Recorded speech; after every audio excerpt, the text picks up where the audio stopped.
سب سے پہلی بات جو حضور نے فرمائی وہ یہ تھی کہ قریب ہے کہ لوگوں پر ایک ایسا زمانہ آ جائے کہ اسلام کا صرف نام باقی رہ جائے گا۔ کیا مطلب ہے اسلام کا صرف نام باقی رہ جائے گا؟ اسی کی وضاحت صحیح مسلم کی ایک روایت کرتی ہے۔ حضور نے فرمایا بدأ الاسلام غریبا وسیعود کما بدأ۔ جب اسلام کی ابتدا ہوئی تھی تو اسلام بالکل اجنبی تھا، لوگ اس کو نہیں پہچانتے تھے، لوگ اسلام کی تعلیمات کو نہیں پہچانتے تھے، مختلف سوالات کرتے تھے، کوئی انکار کرتا تھا، کوئی ایذا دینے پر اتر آتا تھا۔ وَسَيَعُودُ كَمَا بَدَأَ، ان قریب پھر ایک زمانہ آئے گا اسلام لوگوں کے لیے اجنبی ہو جائے گا۔ اس کا مطلب یہ ہے کہ اسلام کے احکامات لوگوں کے لیے اجنبی ہو جائیں گے۔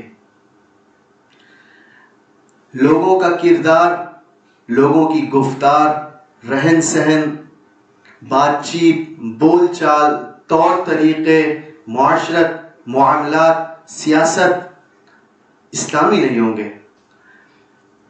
ہماری پاسپورٹ کے اندر، ہمارے شناختی کارڈ کے اندر، ہمارے فارمز کے اندر ریلیجن کے پورشن میں اسلام لکھا ہوا ہوگا، لیکن ہمارا کوئی عمل، ہمارا کوئی بول، ہمارا کوئی کردار گواہی نہیں دے گا کہ یہ مسلمان ہے۔ اسلام کا صرف نام باقی رہ جائے گا۔ کہنے کو تو ہم مسلمان ہوں گے لیکن ہمارا تاجر کیپٹلسٹ ہوگا، ہماری سیاست ڈیموکریٹک ہوگی، ہمارا فرد لبرل ہوگا، ہمارا معاشرہ سیکولر ہوگا، ہماری عورتیں فیمنسٹ ہوں گی، ہمارے نعرے ہیومنزم، ایکویلٹی، فریڈم کے ہوں گے، اور آپ کون ہیں؟ الحمدللہ میں مسلمان ہوں۔ تو میرا کوئی عمل گواہی نہیں دے رہا میرے اسلام کی، لیکن میں مسلمان ہوں، یعنی اسلام کا صرف نام باقی رہ گیا ہے۔ ہمارا کلچر، ہمارا تمدن ویسٹرن اور ہندوانہ رسموں کے پیچھے پڑ جائے گا۔ کہیں ہیلووین ہوگا، کہیں ایسٹر، کہیں کرسمس، کہیں ہولی، کہیں دیوالی، ہم بھی ان کی تاریخ یاد کر رہے ہوں گے۔ علامہ اقبال مرحوم نے خوب اس کی منظر کشی کی۔ اقبال فرماتے ہیں وضع میں تم ہو نصارہ تو تمدن میں ہنود، یہ مسلمان ہیں جنہیں دیکھ کر شرمائے یہود۔ پھر فرماتے ہیں یوں تو سید بھی ہو، مرزا بھی ہو، افغان بھی ہو، تم سبھی کچھ ہو، بتاؤ تو مسلمان بھی ہو۔ یہ اقبال نے تعبیر کی ہے اسی بات کی کہ اسلام کا صرف نام رہ جائے گا۔ ہماری معاشرت اسلام سے خالی ہوگی، ہمارے معاملات اسلام سے خالی ہوں گی، ہماری سیاست اسلامی نہیں ہوگی۔ یہ مطلب ہے حضور کی بات کا کہ ایک زمانہ ایسا آئے گا کہ اسلام کا صرف نام رہ جائے گا۔ کہنے کو یہ مسلمان ہوں گے لیکن ان کے اندر سے اسلام نکل گیا ہوگا، ان کی زندگی سے اسلام نکل گیا ہوگا۔ ایک مطلب۔ دوسرے پہلو سے ہم اس کو دیکھتے ہیں، دوسرے پہلو سے اگر ہم اس کو دیکھیں تو مطلب یہ ہے کہ لوگ اپنی خواہشات کو اسلام کا نام دیں گے۔ کوئی کسی تہوار کی ایجاد کر رہا، کوئی کسی عمل کی ایجاد کر رہا، کوئی دن، کوئی برسی، کوئی 40واں، کوئی جلوس، کوئی جلسہ، یہ کیا کر رہے ہو؟ اسلام۔ تو اپنی خواہشات کو اسلام کا نام دے دیا جائے گا۔ یہ مطلب ہے اسلام کا صرف نام باقی رہ جائے گا۔ اب اس سے کیسے بچا جائے؟ میں کیسے صحیح اسلام میں آ جاؤں اور میں کیسے اسلام میں آنے کے بعد اسلامی احکامات کو پہچان لوں کہ کوئی مجھے دھوکہ نہ دے سکے؟ کوئی اپنی خواہشات کو اگر اسلام کا نام دے تو میں پہچان دوں تم غلط بات کہہ رہے ہو، تمہاری بات کا، تمہارے عمل کا، تمہارے تہوار کا، تمہارے جلسے کا اسلام سے کوئی تعلق نہیں ہے۔ مجھے کیسے پتہ چلے گا؟ ہم قرآن اور احادیث سے اس کو سمجھ لیتے ہیں۔ قرآن نے ایک جملے میں میرا مسئلہ حل کر دیا۔ قرآن نے فرمایا ادخلوا فی السلم کافہ، اے ایمان والو اسلام میں پورے داخل ہو جاؤ۔ ولا تتبعوا خطوات الشیطان، کہ اسلام سے ہٹو گے تو تمام راستے شیطانی راستے ہیں، شیطان کی پیروی مت کرنا۔ کیوں نہیں کرنا؟ انہ لکم عدو مبین، وہ تمہارا واضح دشمن ہے۔ دشمن کی کون پیروی کرتا ہے؟ دشمن سے بچنا ہے، دشمن کے راستوں سے بچنا ہے تو ایک ہی راستہ ہے، وہ اسلام کا راستہ ہے۔ اب اگر ہم اس آیت کو دیکھیں تو مفسرین بتاتے ہیں کہ یہ آیت اپنا ایک خاص پس منظر رکھتی ہے۔ یہ آیت کب نازل ہوئی، کیوں نازل ہوئی؟ کچھ یہودی اسلام میں داخل ہوئے، انہوں نے اسلام قبول کیا، لیکن اپنے پرانے مذہب سے کچھ نہ کچھ تعلق، کچھ نہ کچھ لگاؤ، تو انہوں نے ایک ترکیب سوچی. ہم بھی یہ ترکیب سوچتے ہیں نا، اسلام کے اندر پیوند کاری کرنا، کہ مجھے یہ چیز سمجھ میں آ رہی ہے، کسی طرح دلیل تلاش کر کے اس کو اسلام کے مطابق بنا دوں. پھر کہیں اسلامی جمہوریت نظر آتی ہے، کہیں اسلامی سیکولرائزیشن نظر آتی ہے، تو مختلف چیزوں کا ہم اسلام مسلمان بنانے کی کوشش کر رہے ہوتے ہیں. تو جب کچھ یہود اسلام میں داخل ہوئے تو انہوں نے کہا کہ اب ہم کچھ جو ہم نے تورات میں کچھ طریقے پر رکھے ہیں، ہم کسی نہ کسی طرح اسلام کے اندر اس کی گنجائش تلاش کر لیتے ہیں. تو چونکہ یہودی ہفتے کے دن کی تعظیم کرتے تھے، تو انہوں نے کہا ٹھیک ہے، ہم ہفتے کے دن کی تعظیم کر لیتے، اسلام تو اس سے منع نہیں کرتا، تو نہ اسلام کا حکم ٹوٹے گا، تورات پر بھی عمل ہو جائے گا. اور اسی طرح یہود اونٹ کا گوشت نہیں کھاتے تھے، اونٹ کا دودھ نہیں پیتے تھے، تو اگر ٹھیک ہے ہم اس کو بھی نہیں پئیں گے، اسلام نے تو لازم نہیں کیا کہ اونٹ کا دودھ اور گوشت تمہیں کھانا ہے.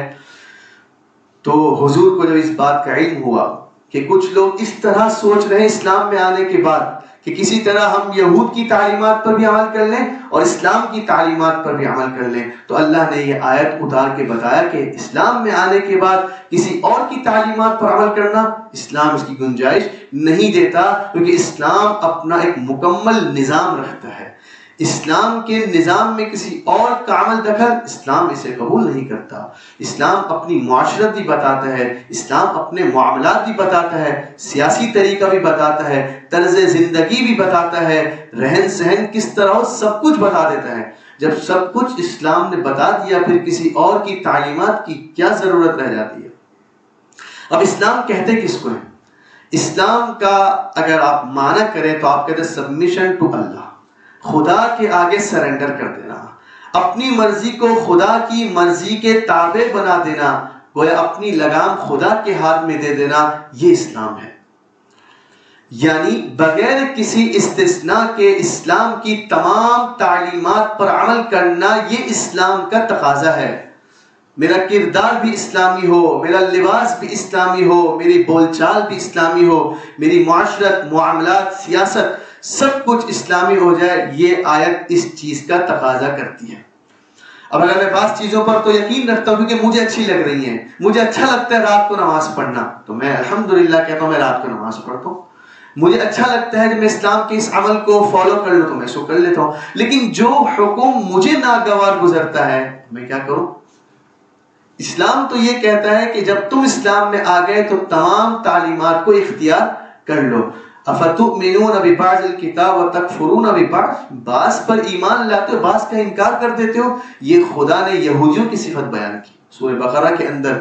یہود اپنی تعلیمات میں سے جو اچھا لگتا ہے اس کو اختیار کر لیتے ہیں، جو اچھا نہیں لگتا اس کی تعویلات کر کے اس کا انکار کر دیتے. تو اللہ نے کہا کہ تم بعض کتاب پر تو ایمان لاتے ہو، بعض کا انکار کر دیتے ہو، تو اسلام اس کی اجازت نہیں دیتا. اسلام ایک مکمل ضابطہ حیات ہے، مکمل زندگی گزارنے کا اصول اور دستور بتاتا ہے. اگر قرآن اپنے ماننے والے کو نماز کا حکم دیتا ہے تو وہی اسلام یہ بھی بتاتا ہے کہ میزان میں سب سے بھاری چیز انسان کے اچھے اخلاق ہوں گے. اگر اسلام یہ بتاتا ہے کہ تمہیں نماز پڑھنی ہے، اس کی پابندی کرنی ہے، تو وہ یہ بھی بتاتا ہے کہ ایک ایمان والا اپنے اچھے اخلاق کی وجہ سے شب بیدار اور روزے دار پر مرتبہ اور فضیلت پا جاتا ہے. اگر اسلام کہتا ہے کہ تمہیں نماز پڑھنی ہے تو وہی اسلام بتاتا ہے یا ایھا الذین آمنوا لا یسخر قوم من قوم عسى ان یکونوا خیرا منہم، کہ اے ایمان والو ایک دوسرے کا مذاق مت اڑاؤ. اور یہی اسلام بتاتا ہے ولا نساء من نساء عسى ان یکن خیرا منہن، اور نہ ہی عورتوں کو اس بات کی اجازت ہے کہ وہ کسی اور کا مذاق اڑائیں. ولا تلمزوا انفسکم، عیب مت لگاؤ ایک دوسروں پر. ولا تنابزوا بالالقاب، ایک دوسرے کو برے نام سے مت پکارو. اگر اسلام نماز کا حکم دیتا ہے تو وہی اسلام یہ بھی تعلیم دیتا ہے ولا یغتب بعضکم بعضا، تم میں سے بعض کی غیبت نہ کریں. اگر اسلام اپنے ماننے والوں کو روزہ رکھنے کا حکم دیتا ہے تو وہ ساتھ یہ بھی بتاتا ہے من لم یدع قول الزور والعمل به فَلَيْسَ لِلَّهِ حَاجَةٌ أَن يَدَعَ طَعَامَهُ وَشَرَابَهُ، اگر تم جھوٹ بولنا نہیں چھوڑ سکتے، جھوٹ پر عمل نہیں چھوڑ سکتے، تو خدا کو کوئی ضرورت نہیں کہ تم کھانا پینا چھوڑ دو۔ اگر وہ روزہ رکھنے کا حکم دیتا ہے تو یہ بھی بتاتا ہے کم من صائم لیس له من صیامہ الا الظما، بہت سے روزے دار ایسے ہیں جن کو سوائے بھوکا پیاسا رہنے کے کچھ حاصل نہیں ہوتا۔ کیوں نہیں ہوتا؟ کیونکہ صرف بھوکا پیاسا رہنا اسلام کو مطلوب نہیں ہے۔ بھوکا پیاسا رہنے کے بعد اسلام روزے سے جو چاہتا ہے وہ لعلکم تتقون، تاکہ تم پرہیزگار بن جاؤ۔ پرہیزگاری کے لیے ضروری ہے میں روزہ رکھنے کے بعد اب جھوٹ نہ بولوں، میں جھوٹ بول کے اپنا سودا فروخت نہ کروں، میں اپنی بات منوانے کے لیے کسی کو دھوکہ نہ دوں۔ یہ اسلام کی تعلیمات ہے۔ اگر اسلام اپنے ماننے والوں کو زکوٰۃ کی ادائیگی کا حکم دیتا ہے تو وہ یہ بھی بتاتا ہے یا ایھا الذین آمنوا لا تأکلوا اموالکم بینکم بالباطل الا ان تکون تجارۃ عن تراض منکم، اے ایمان والو ایک دوسرے کا مال ناحق طریقے سے نہ کھاؤ، ہاں تجارت کرو جس میں ایک دوسرے کی رضامندی شامل ہو۔ جو اسلام زکوٰۃ کی ادائیگی کا حکم دیتا ہے وہ یہ بھی بتاتا ہے احل اللہ البیع وحرم الربا، اللہ نے خرید و فروخت کو حلال کر دیا، سود کو حرام کر دیا۔ وہی اسلام یہ بھی بتاتا ہے یا ایھا الذین آمنوا اوفوا بالعقود، جب وعدہ کر لو تو اس کو پورا کرو۔ وہ بھی یہ بھی بتاتا ہے وَأَوْفُوا الْكَيْلَ إِذَا كِلْتُمْ وَزِنُوا بِالْقِسْطَاسِ الْمُسْتَقِيمِ ذَلِكَ خَيْرٌ وَأَحْسَنُ تَأْوِيلًا، جب وزن کرنے لگو، جب کسی چیز کو تولنے لگو تو درست میزان کے ساتھ تولو، یہ خدا کے نزدیک بہترین بات ہے۔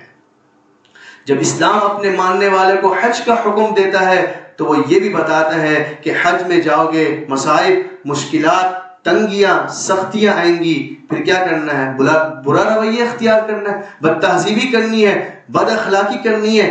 میں تو حج پہ آیا ہوں نا، ایسا نہیں کرنا۔ فلا رفث ولا فسوق ولا عصیان فی الحج، جب حج پہ جاؤ گے تو پھر غلط بات نہیں کرنی ہے، گناہ نہیں کرنا، بد اخلاقی نہیں کرنی، تمام مصائب کو خدا کے لیے برداشت کرنا ہے، تم خدا کے گھر میں موجود ہو۔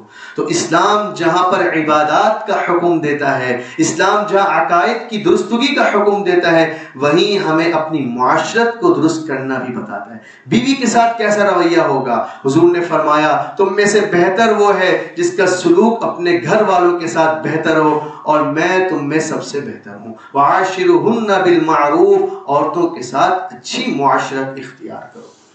یہ اسلام کی مکمل تعلیمات ہیں۔ چند عقائد، چند عبادات کا نام اسلام نہیں۔ میں نے ڈھیروں حج کر رکھے، میں بہت اچھا مسلمان ہوں۔ آپ اچھے مسلمان اس وقت تک نہیں ہو سکتے جب تک ہمارا رویہ دوسروں کے ساتھ بہتر نہ ہو جائے۔ ایک صحابی نے پوچھا یا رسول اللہ ای الاسلام افضل، حضور کون سا اسلام بہترین ہے؟ ہمارے نزدیک کیا جواب ہوگا؟ بہت زیادہ نمازیں پڑھ لو، بہت زیادہ حج کر لو۔ حضور نے فرمایا من سلم المسلمون من لسانہ و یدہ، جو شخص اپنی زبان اور ہاتھ سے دوسرے مسلمان کی حفاظت کرتا ہے، اس آدمی کا اسلام بہترین اسلام ہے۔ ای الاسلام افضل ای الاسلام خیر، حضور کون سا اسلام بہترین ہے؟ کہ ان تطعم الطعام، غریبوں کو کھانا کھلاؤ، وَتَقْرَأُ السَّلَامَ عَلَى مَنْ عَرَفْتَ وَعَلَى مَنْ لَمْ تَعْرِفْ، اس کو بھی سلام کرو جس کو جانتے ہو، اس کو بھی سلام کرو جس کو نہیں جانتے۔ جو ایسا کرتا ہے اس کا اسلام بہترین اسلام ہے۔ آپ دیکھیں اسلام کی تعلیمات وہ صرف اپنے ماننے والوں کو عبادات تک محدود نہیں کرتا۔ 5 وقت نماز پڑھو، معاملات میں جو گڑبڑ کرنی کرتے رہو، روزہ رکھ لو، جھوٹ بولتے رہو، نہ، یہ اسلام اس کی اجازت نہیں دیتا۔ ہم نے پھر اسلام کو نہیں سمجھا۔ اسلام جہاں عقائد کی پختگی کا حکم دیتا ہے، وہیں دیگر معاملات کو بہتر کرنے کی بھی ترغیب دیتا ہے۔ اب ہم دوسرے پہلو پر آ جائیں۔ ٹھیک ہے میں پوری طرح اسلام میں داخل ہو جاتا ہوں، لیکن بہت سے لوگ مجھے ملتے ہیں جو اسلام کی غلط انٹرپریٹیشن کرتے ہیں۔ میں کیسے پہچانوں؟ مجھے کیسے پتا چلے گا یہ صحیح بات کر رہا ہے یا غلط بات کر رہا ہے؟ تو اس کا بوجھ بھی ہم پر نہیں ڈالا گیا، حضور نے واضح کر کے بتا دیا۔ ترمذی کی روایت ہے اور مختلف احادیث کی کتابوں میں موجود ہے، ایک صحابی فرماتے ہیں عرباض ابن ساریہ رضی اللہ عنہ، ایک روز حضور نے ہمیں نماز پڑھائی، پھر ہمیں بہت شاندار خطبہ دیا، ذرفت منہ العیون، آنکھیں بھر آئیں، وجلت منہ القلوب، ہمارے دل ڈر گئے، ایک صحابی نے کہا اللہ کے رسول ایسا لگتا ہے یہ تو الوداع ہونے والے کا خطبہ ہے، ہمیں مزید کچھ نصیحت کر دیجئے۔ آپ علیہ السلام نے کیا فرمایا؟ اوصیکم بتقوی اللہ، میں تمہیں خدا سے ڈرنے کی وصیت کرتا ہوں، والسمع والطاعة وإن كان عبدا حبشيا، اور سننے کی اور فرما برداری کی وصیت کرتا ہوں اگرچہ تم پر کوئی حبشی غلام ہی کیوں نہ مسلط ہو جائے۔ آگے وہ اصول، وہ سٹینڈرڈ، وہ معیار بتایا جس سے میں پہچان لوں گا کہ کون صحیح بات کر رہا ہے کون غلط۔ فَإِنَّهُ مَن يَعِشْ مِنْكُمْ فَسَيَرَى اخْتِلَافًا كَثِيرًا، میرے بعد جو زندہ رہے گا بہت سارا اختلاف دیکھے گا، اختلاف ہوگا۔ اب کیا کروں؟ فَعَلَيْكُمْ بِسُنَّتِي، اس اختلاف کے زمانے میں میری سنت کو لازم پکڑ لینا، وَسُنَّةِ الْخُلَفَاءِ الرَّاشِدِينَ الْمَهْدِيِّينَ، اور میرے خلفاء راشدین کی سنت کو لازم پکڑ لینا، تَمَسَّكُوا بِهَا، ان سے جم جانا، ان سے چمٹ جانا، اور جو نو ایجاد امور ہیں جس کو لوگ اسلام کا لیبل بنا کر پیش کر رہے ہیں ان سے بچنا۔ فَإِنَّ كُلَّ بِدْعَةٍ ضَلَالَةٍ، آپ نے فرمایا ہر بدعت گمراہی ہے۔ تو یہ ایک اصول ہمیں دے دیا، جب تمہارے سامنے کوئی دین کی بات بنا کر پیش کرے تو تم دیکھ لو کیا حضور کے اقوال اور اعمال سے یہ بات ملتی ہے؟ اگر ملتی ہے تو آپ کی بات میرے سر آنکھوں پر، اگر نہیں ملتی تو میں معذرت چاہتا ہوں، یہ اسلام نہیں ہے۔ ہاں خلفاء راشدین کے عمل سے مجھے ملتا ہے، اگر ملتا ہے تو میں آپ کی بات قبول کرتا ہوں، ورنہ میں اسے قبول کرنے سے معذرت کرتا ہوں۔ ایک اور معیار بھی حضور نے سیٹ کر دیا، خیر الناس قرنی ثم الذین یلونہم ثم الذین یلونہم، میرا زمانہ بہترین لوگوں کا زمانہ ہے، پھر ان لوگوں کا زمانہ بہترین ہوگا جو میرے زمانے کے بعد آئیں گے، اور پھر ان لوگوں کا زمانہ بہترین ہوگا جو اس زمانے کے بعد آئیں گے۔ یہ تین زمانے حضور نے معیار اور اسٹینڈرڈ کے طور پر ہمارے سامنے رکھ دیے۔ اب ہمیں گھبرانے کی ضرورت نہیں ہے۔ بعض انسان پریشان ہو جاتے ہیں، یار یہ کہہ رہا ہے یہ اسلامی عمل ہے، میں اس کو اختیار کروں نہ کروں؟ میں اسے کہتا ہوں بھائی تین زمانوں میں یہ کیا گیا تھا تو قبول کر لو، ورنہ معذرت کر لو۔ بالکل سادہ ہو گیا۔ تو اللہ تعالیٰ کہتے ہیں اسلام میں مکمل طور پر داخل ہو جاؤ، یعنی اسلام کو مکمل نظام حیات کے طور پر اختیار کر لو۔ اسلام کیا ہے؟ اسلام وہ ہے جو حضور کے قول فعل سے ثابت ہے، خلفاء راشدین کے قول فعل سے ثابت ہے، اور تین زمانوں میں جس کو اختیار کیا گیا۔ اس کے بعد جو کچھ ہوا وہ آپ کی خواہشات تو ہو سکتی ہیں، وہ آپ کی اپنے رجحانات میلانات تو ہو سکتے ہیں، اسلام کا ان سے ادنا درجے کا کوئی تعلق نہیں ہے۔ تو یہ پہلا جملہ لا یبقى من الاسلام الا اسمہ کی میں نے وضاحت کر دی۔